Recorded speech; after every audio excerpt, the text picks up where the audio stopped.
কোয়েল, কি সুন্দর লাগছে তো তোমাকে এই গরমে। মানে তুমি ঘেমে নিয়ে রান্না করছো, তাও কত মিষ্টি লাগছে। अरे देवा, ये गड़बड़ है बाबा। বাবা, বাসন মাজছো, তাও কি সুন্দর লাগছে তোমাকে। কত দায়িত্ব নিয়ে কি সুন্দর করে গ্লাসটা ধুচ্ছো। नहीं नहीं नहीं नहीं सारुण के यहाँ कुछ तो गड़बड़ है, जरूर कोई ना कोई गड़बड़।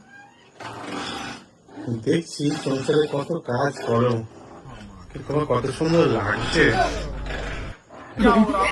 বন্ধুরা, আমি যে মন্ত্রগুলো পাঠ করলাম, এই মন্ত্রগুলো তোমরা শিখে নাও। সারাদিনে যতবার এই মন্ত্র জপ করতে পারবে, তত তোমার সংসার জীবন সুখ ও শান্তিতে ভরে থাকবে। Oh my God!